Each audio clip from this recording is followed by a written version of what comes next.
Hey, welcome to EPN. My name is Victor Lucas, and we bring you the latest in everything cool every single day from a very familiar house behind us. And what color is it? Yeah. All right, this rundown is going out to our buddy, The Best Game Ever, says, I don't understand why you don't have more subscribers. This channel rocks. Thank you so much. We got you this rundown. Nintendo has announced some big news about the Pokémon franchise, so let's try to catch it all.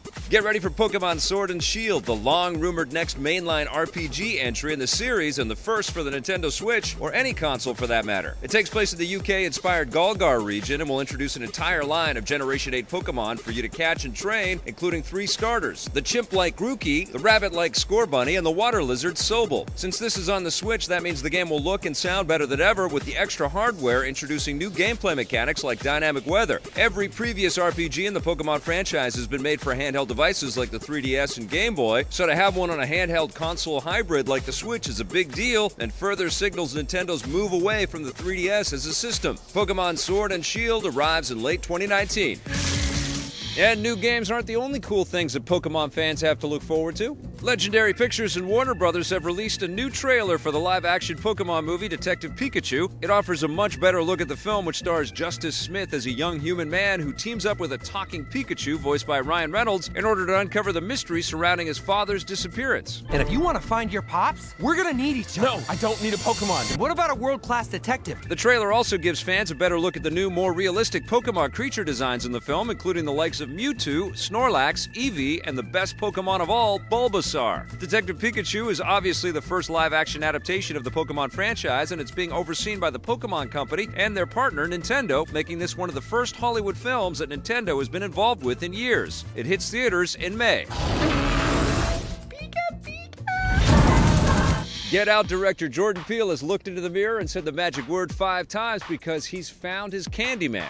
The Peele-produced remake of the early 90s horror movie has found its villainous lead. The new Candyman will be played by actor Yahya Abdul-Mateen II, best known as the supervillain Black Manta in the blockbuster Aquaman movie. Like the original, the new Candyman will focus on the ghost of an African-American murdered by racists in the 19th century, only to come back and haunt unsuspecting people in the present day. Jordan Peele is serving as producer and also co-wrote the screenplay and has handed off directing duties to filmmaker Nia DaCosta, who recently helmed the drama film Little Woods. Expect to conjure the new Candyman in theaters next year. Candyman. Sometimes it takes drastic measures to combat online trolls and their rotten behavior. The online film review aggregation site Rotten Tomatoes has made big changes in the wake of an online smear campaign against the new superhero movie Captain Marvel. You want to get personal. Sexist trolls targeted the movie with a coordinated attack, giving it a low audience score of just 3.5 out of 10, despite the fact that the film won't open until next week, and none of them have seen it yet. They were able to do this via the site's Want to See feature, so to combat this, Rotten Tomatoes will no longer show the Want to See percentage before a film opens, and they'll also hide the general audience score until after the release as well. Rotten Tomatoes says that this kind of online trolling is non-constructive and does a disservice to their general readership. Control it.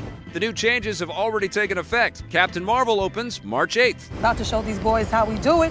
We're in town for the Division 2, but Ubisoft hasn't forgotten about another big Tom Clancy game. The publisher has announced Special Operation 4 for Tom Clancy's Ghost Recon Wildlands. It gives players an all-new PvE mode called Guerrilla, where 1 to 4 players defend locations against increasingly hostile waves of cartel and Unidad enemies. The update also adds new PvP content and 2 new maps and a new support class called Sapper that lets players deploy a specialized drone that can shoot deadly concussion mines. Special Operation 4 is available today and is the last free update for the game's second year of post-launch content. No word yet on what we might expect going into year 3.